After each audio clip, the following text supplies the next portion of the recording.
Bonjour tout le monde, donc bienvenue cette semaine au bureau du coach. On va parler, en fait je vais parler parce que je suis tout seul, comme vous pouvez le voir, là, Carl-Antoine et Mathis ne sont pas au poste aujourd'hui, ne se sont pas présentés malheureusement pour eux.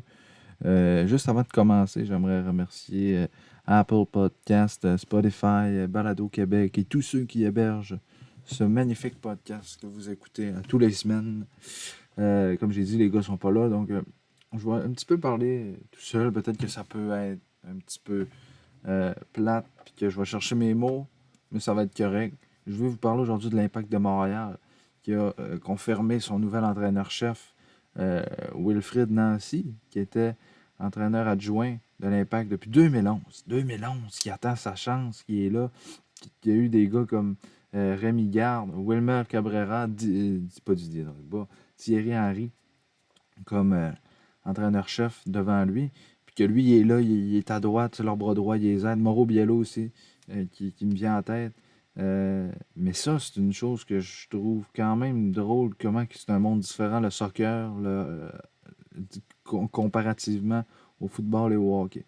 Tu arrives au football, au hockey, tu gardes ton coach au moins 4-5 ans. Au soccer, l'Impact, ils ont de la misère à garder un coach pendant 2 saisons d'affilée.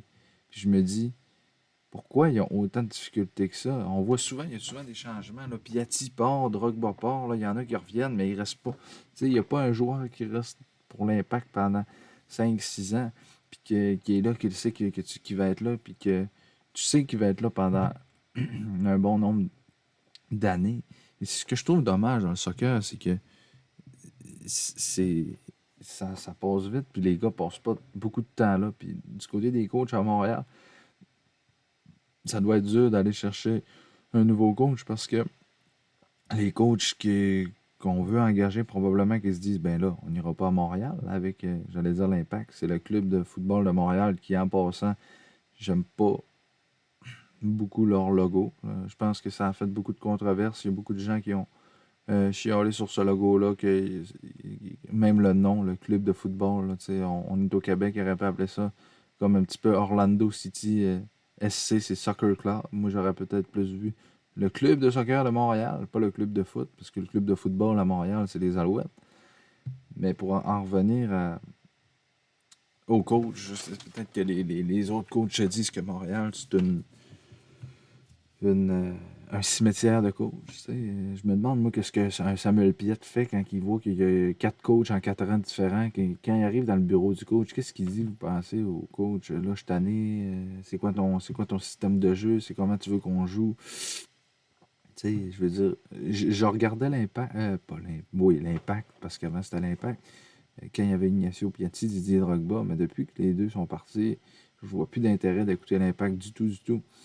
Puis je trouve même que ils ont perdu une saveur que, tu sais, Piatti, quand il partait avec le ballon, il était extraordinaire à voir. Il devait jouer à 2 gars, puis il te mettait ça dans le but. Drogba, même chose. Mais depuis qu'ils sont partis, il y a des Anthony Jackson Hamel, mais il n'y a pas de grosse vedette. Il y a Bojan qui est là, mais Bojan, il n'est pas capable d'élever son jeu d'un cran quand c'est le temps. Euh, fait que j'ai l'impression que le club de football de Montréal, je le sais pas, mais je pense, selon moi, mon opinion, c'est que les jours de l'équipe à Montréal sont comptés. Pas en mois, pas en semaines, peut-être en années. Je pense pas qu'il leur reste 10 ans encore à être à Montréal. Il doit là. Ça, c'est mon opinion. Il y en a qui pourraient penser que le club va être encore là pendant 10, 15, 20 ans. Joey Saputo, c'est comme son bébé, ce club-là. C'est comme, tu sais, il va toujours mettre de l'argent là-dedans, mais j'ai comme l'impression que s'il n'y a pas de résultat, un jour, les partisans vont se tanner, parce qu'on s'entend que à Montréal, c'est pas l'Impact qui est le club de football, encore une fois. Hein, faut s'habituer. Qui est le plus populaire, on le sait que c'est le Canadien. Pour moi, c'est le Canadien des Alouettes. Ensuite de ça, le club de football de Montréal. Donc, si tu ne réussis pas à aller chercher les partisans de soccer à Montréal ou au Québec, ben, à un moment donné, il va falloir que tu penses peut-être à vendre le club à quelque part. Au début, c'était le fun, un club de la MLS à Montréal, mais je, je te dirais que l'intérêt peut-être de ce club-là, puis le fait qu'ils sont pas capables d'avoir un coach pendant au moins 2 ans. Moi, quand Rémi Garde était là, puis qu'ils l'ont congédié, j'étais, ah, ils sont bons, ils sont bons. Puis là, euh, je me suis dit, peut-être que là, ils ont un coach qui va être capable de les amener d'un plus haut sommet. Mais là, quand ils l'ont congédié, ils disent, bon, il y a encore congédié un coach après un an et demi. Puis là, quand ils ont engagé Thierry Henry, un gros nom qui vient là coacher, fait que là, hein, il va avoir beaucoup de succès. Eh bien non, encore une fois, Thierry Henry a démissionné. Et là, c'est Wilfred Nancy. Et là, il est là, mais est-ce qu'il va être là pour un an parce qu'il ne connaîtra pas de succès? Fait qu'ils vont le congédier puis ils vont en raguer. Tu sais, je veux dire, à un moment donné, euh, pour moi, le candidat parfait d'entraîneur-chef, ça aurait été Patrice Bernier. Mais là, Patrice Bernier est parti là, pour aller dans les médias, je pense pour Radio-Canada ou TVA Sport. Mais, tu sais, j'ai de la difficulté, ça, toujours à comprendre dans le soccer qu'à chaque année, tu changes de coach. Je me mets à la place des joueurs et je me dis, mais voyons, vas-tu avoir de la stabilité un jour? Pourquoi ça me tenterait-tu, moi, de jouer dans une équipe où, à chaque année, le coach est différent?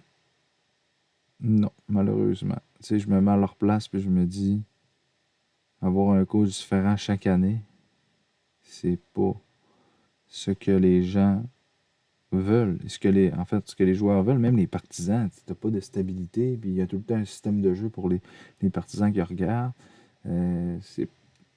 C'est pas ce qu'on veut. C'est pas ce qu'on veut. Puis j'espère, je souhaite la meilleure des chances à cet homme, Wilfred Nancy, qui a l'air à savoir ce qu'il fait. Mais je souhaite la meilleure des chances aussi au club de football de Montréal. J'espère qu'il va avoir une bonne saison cette année. On nous dit qu'il pourrait en avoir une bonne, donc bien hâte de voir ça. Puis, tu sais, très hâte de voir, comme j'ai dit. Puis, on verra ce que ça va donner. Puis sinon, ben, je vais vous parler de ce que je pense du logo. Le logo du club de football de Montréal. Tu sais, je trouvais que l'Impact, ça rejoignait plus le Québec au complet, la province. Le club de football de Montréal, ça rejoint juste la ville de Montréal. Et ça, j'aime moins ça. Parce que, tu sais, le Canadien de Montréal, tu sais, le Canadien, c'est inclusif au Canada, je trouve que c'est plus québécois, tu sais. Mais le club de football de Montréal, c'est comme, on est le club de football de Montréal, on appartient à Montréal. Oui, je comprends, il joue à Montréal, je comprends tout ça. Sauf que j'ai l'impression, avec le logo, il y a les signes de la ville de Montréal dedans. C'est une équipe plus qui est pour la ville, la métropole. J'ai l'impression qu'ils ont comme enlevé le Québec là-dedans. Puis il y en a plein des partisans anciennement l'Impact. En région, que ce soit en Abitibi, au Saint-Lac-Saint-Jean, en Gaspésie, n'importe où, là, en Mauricie, j'en ai vu plein des partisans de soccer au Québec.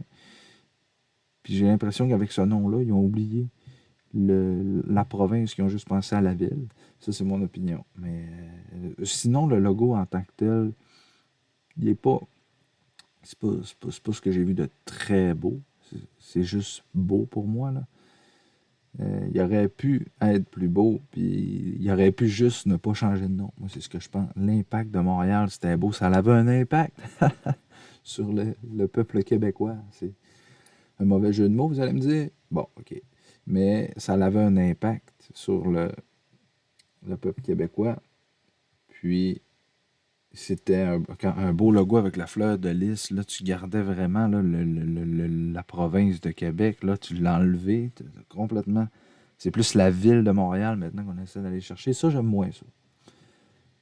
Mais que voulez-vous, c'est pas moi qui prends les décisions. Hein. C'est plutôt Olivier Renard et sa gang, Kevin Gilmore. Assez parlé de soccer pour l'instant. 10 minutes, c'est assez pour moi. Je suis pas un grand fan de soccer. Je pense que vous le savez tous. Moi, c'est le hockey, le football. Bon. Donc là, je vais vous parler de hockey. Ça me tente, moi, de vous parler du Kraken de Seattle. Une nouvelle équipe, c'est toujours le fun dans la ligue. Je pensais à ça hier. Je me suis dit, une nouvelle équipe encore. Il y avait Las Vegas en 2017, le Kraken en 2021. Moi, je sais pas pour vous, mais très, très, très, très, très, très hâte de voir le repêchage d'expansion du Kraken qui sera le 21 juillet prochain. Ensuite, le 23 et 24 juillet, ça va être le repêchage de la Ligue nationale, dans ces environs-là. Mais j'ai très, très hâte de voir le Kraken. À quoi ils vont ressembler? Quel joueur va composer l'équipe? Quel entraîneur va être le coach de cette équipe-là? Le directeur général, on sait déjà que c'est Ron Francis, l'ancien directeur général des Hurricanes de la Caroline, qui est là. Qui sera le gardien, le premier centre, le premier défenseur, les partisans, comment ils vont être s'il y en a l'an prochain. Le chandail, on sait déjà le logo, le chandail, un petit peu comment il va être. C'est une frénésie, une nouvelle équipe qui arrive. Seattle, Vancouver, dans la même division, c'est à 3 heures de route. Une belle rivalité qui va se créer là. Très hâte de voir dans le Canadien, est-ce que ce sera Lekonen?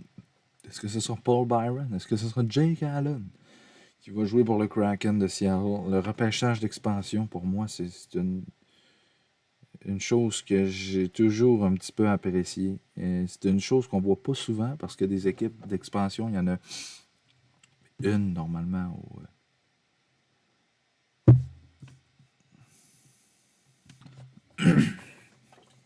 Oui, comme je disais, une équipe d'expansion, il y en a une à peu près 10, 15, 20 ans. La dernière avant les Golden Knights, c'était les Blue Jackets de Columbus.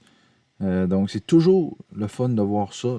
Pour les partisans, les fans de hockey qui savent un petit peu moins comment ça marche, ben, je pense que vous l'avez vu avec Vegas, comment ça marchait. Chaque équipe prend, ben pas chaque équipe, l'équipe d'expansion.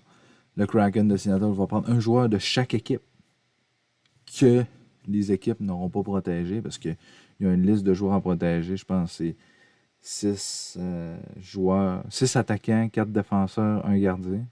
Ça fait 11 à peu près, je pense que c'est quelque chose comme ça. Ou 9, 4, 1. Puis là-dedans, ben, le Kraken va se servir de ces joueurs-là pour composer leur équipe.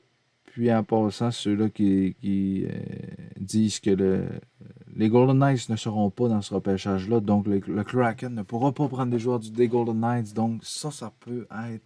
Il y a plusieurs gens qui négligent ça. Ça peut être un avantage pour les Golden Knights qui, avec les joueurs qu'ils ont maintenant, peuvent se dire, on peut donner un contrat à ce gars-là, on va perdre personne au repêchage d'expansion. Et ça, pour Vegas, c'est une grosse avantage, je trouve. Les Canadiens, tu peux perdre un Paul Byron, qui, selon moi, Paul Byron, tu le perds, c'est pas bien grave, il y a d'autres personnes pour le remplacer. Mais, tu sais, je me rappelle le repêchage d'expansion de Vegas, il y a des équipes comme Anaheim, ils ont perdu chez Theodore, qui, en fait, c'est Vegas sont allés chercher contre des choix au repêchage. C'est Pittsburgh qui a perdu Marc-André Fleury. Là, Vegas ne pourront pas perdre Fleury, ne pourront pas perdre Lana. Fait que Fleury ou Lana ne pourront pas aller à Seattle parce que ça fait bien, ils vont pouvoir garder les deux, à moins qu'il y ait une transaction. Là. Mais Lana ou Fleury vont rester à Vegas, du moins pour la prochaine saison, parce qu'ils ne pourront pas les perdre, ils ne seront pas dans le repêchage d'expansion. Fait qu'il ne pourra pas arriver dans la même situation qui est arrivée avec les Pingouins, Matt Murray, Marc-André Fleury, où Marc-André Fleury a été réclamé n'a pas été protégé par les Pingouins. Et ça, c'est une décision, je pense. Les gens disent souvent, ah, mais Matt Murray, OK, à Ottawa, il est pas aussi bon que les gens le disaient. Mais quand il est parti, Fleury, Matt Murray, je le trouvais correct avec les Pingouins. Je le trouvais très, très correct. Je trouvais que c'était un bon gardien numéro 1. Là, il a signé à Ottawa. Il a été échangé, il a signé un contrat de 5 ans. Il a commencé à ne plus, en tout cas pour moi, être considéré comme un gardien numéro 1 avec les statistiques et la manière dont il joue à Ottawa. Ce n'est plus un gardien numéro 1. C'est un gardien numéro 2. Je vous dirais, on dirait que c'est comme Martin Jones à San Jose. Pour lui, ça a descendu vite. Martin Jones a passé un gardien numéro 1, un bon gardien numéro 1, capable de garder les buts dans la Ligue nationale sur une base régulière, à un gardien numéro 2 qui a de la difficulté à garder les buts. Et là, on l'a remplacé par un Devin Dubnyk qui est premier là-bas. Et Martin Jones est rendu deuxième. Matt Murray, ça me fait penser à ça. Et c'est plate parce que quand j'ai vu ça cet été, je me suis dit, Matt Murray à Ottawa, ça va être bon. Il va avoir un bon gardien de but, une défense.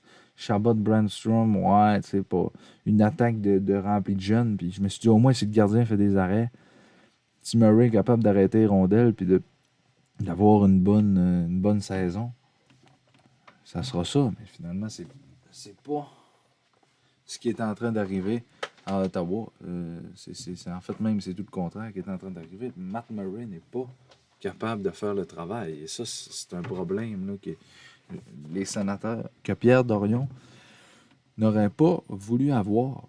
C'est un problème qu'il voulait régler en allant chercher Matt Murray. Il voulait régler ce problème-là devant le filet avec Craig Anderson. Sans rien enlever à Craig Anderson, c'est pas que c'est un mauvais gardien de but.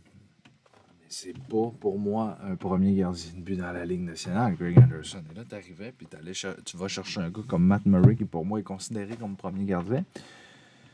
Ben, je pensais que les sénateurs allaient être capables. Mais pour en revenir au Kraken de Seattle, est-ce qu'un gars comme Gérard Galland pourrait être considéré entraîneur-chef? Je pense que oui. Est-ce qu'un gars comme Claude Julien? Je ne sais pas s'il y a une équipe qui va vouloir redonner une chance à Claude Julien. Personnellement, je pense pas. Je pense pas qu'il y ait une équipe qui va vouloir redonner une chance à Claude Julien parce que en 5 ans à Montréal, une fois les séries en 2017, on se fait sortir en première ronde par New York en 6. Sinon, il n'a pas refait les séries. Bon, il les a faites cet été à cause de la COVID. Ils ont gagné la ronde de qualification contre les Pingouins. Ça, c'était correct. C'était une belle victoire. Mais il n'a pas fait. Il n'a pas été flamboyant, là, Claude Julien, avec le Canadien, je trouve, en tant que coach. Puis même, dans ses derniers moments avec les Bruins, c'était difficile. C'était difficile pour Claude Julien. Donc, je ne sais pas si il y a une équipe dans la Ligue nationale qui va vouloir donner sa chance à Claude Julien en tant qu'entraîneur-chef. Peut-être en tant qu'entraîneur adjoint. Si, par exemple, un gars comme Gérard Galland ou n'importe qui, Bruce Boudreau veut aller, mettons, devient l'entraîneur du Kraken, ils ont besoin d'un bon assistant, un bon vétéran, un bon assistant avec de l'expérience. Ben, Claude Julien pourrait en être. Donc, j'ai bien hâte de voir si Claude Julien, qui présentement est avec sa famille et doit se reposer, ça doit lui faire du bien, de ne pas avoir l'attention médiatique sur lui. Il doit être en Ontario présentement avec sa famille en train de se reposer. Je l'espère pour lui qu'il se retrouve du travail parce que malgré que je l'aimais pas en tant que coach, il m'a l'air d'une très bonne personne. Puis j'aimais son système de jeu pareil. T'sais. Au début, pas à la fin, parce qu'on s'entend qu'à la fin, c'était décousu, puis que c'était un coach défensif. Mais pour une équipe qui a des bons défenseurs, jouer défensif avec des bons défenseurs. Ça, je veux dire, ça te prend des bons attaquants. Si tu veux être capable de marquer des buts et jouer défensif, ce que le Canadien n'avait pas.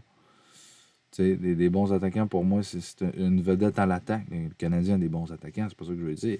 Mais pour moi, un coach comme Claude Julien, il faudrait qu'il aille dans une équipe comme les Penguins de Pittsburgh, qui ont moins de défense, qui ont une bonne attaque. Les Jets de Winnipeg, c'est ce genre d'équipe-là. Paul Murray, si on le voit, c'est un player coach. Pourtant, Paul Murray, c'est un gars d'expérience, c'est pas un jeune entraîneur. C'est un gars qui a fait beaucoup d'équipes dans sa carrière et il est apprécié de tous ses joueurs. Paul Murray, Claude Julien, s'il veut avoir une chance à la Ligue nationale, il va falloir qu'il change sa manière d'entraîner. Tu sais, je voyais des entraîneurs, pas des entraîneurs, c'est qui disait ça l'autre fois?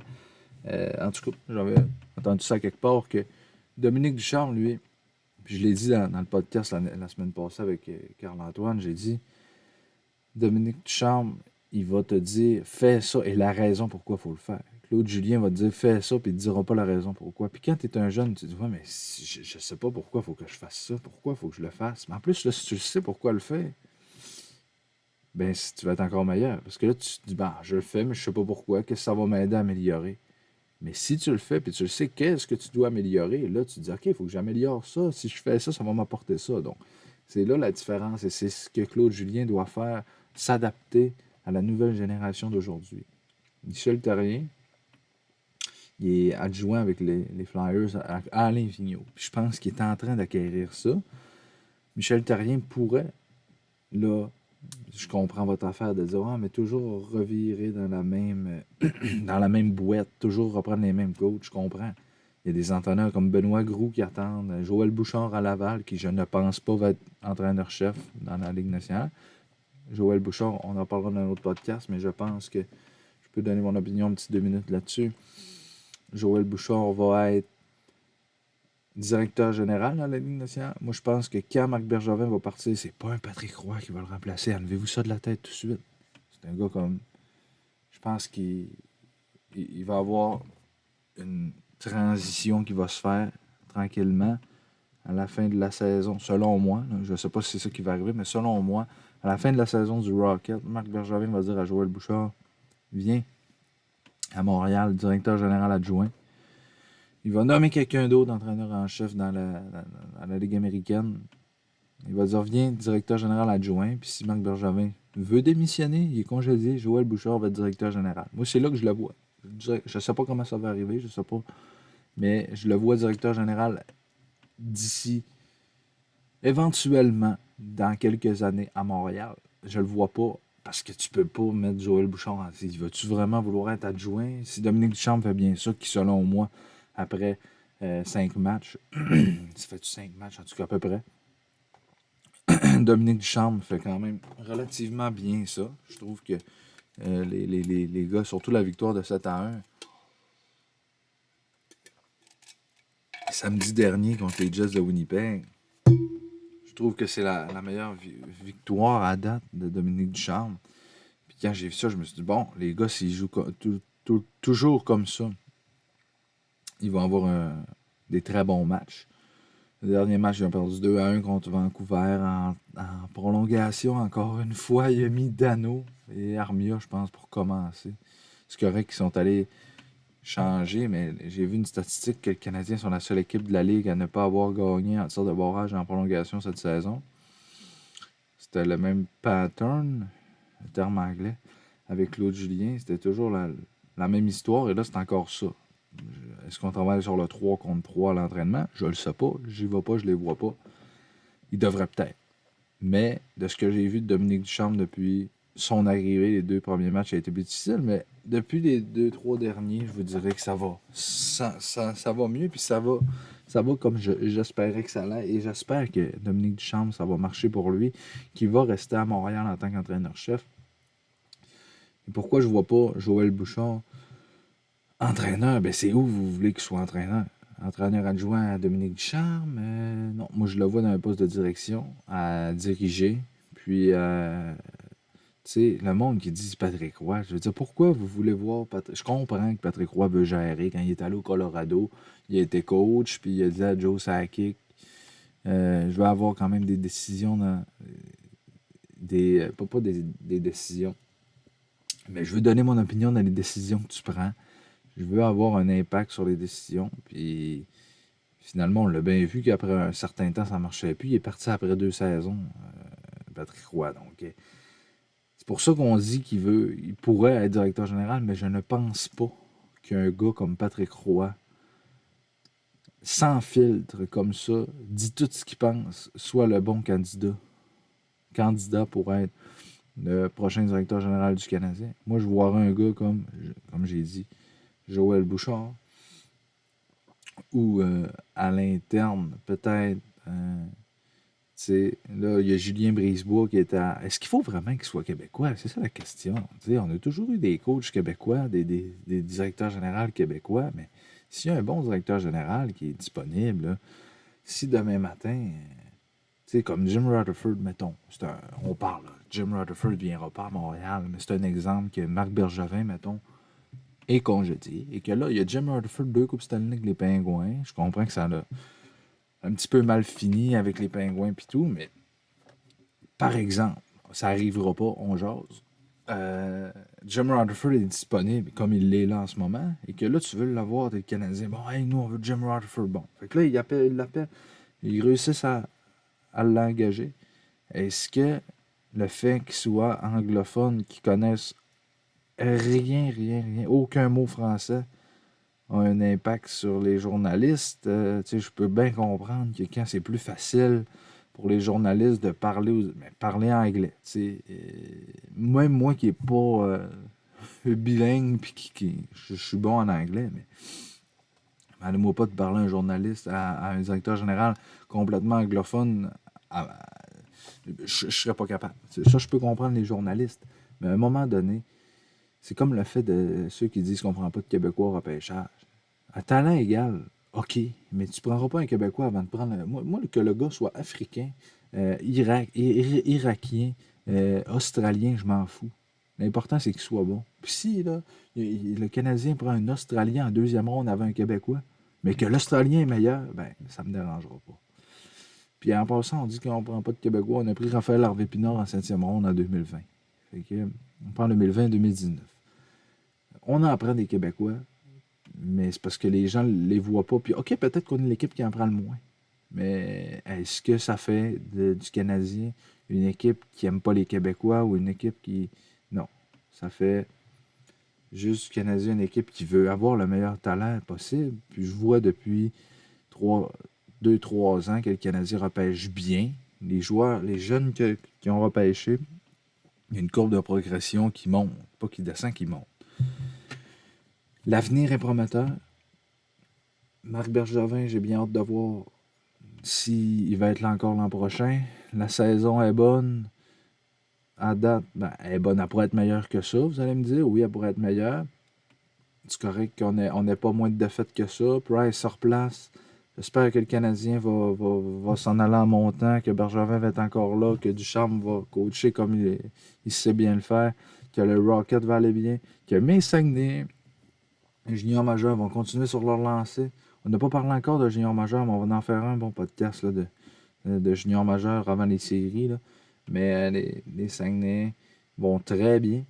Très bien. Ils vont bien, là, parce que ils sont capables de gagner 10-5 contre Bécomo, mais quand ils arrivent contre Shawinigan, c'est plus difficile. T'sais. Ça, c'est une chose qu'il faut qu'ils travaillent. Mais avec le coach qu'ils ont, Yannick Jean, tout est possible. Il est un excellent coach.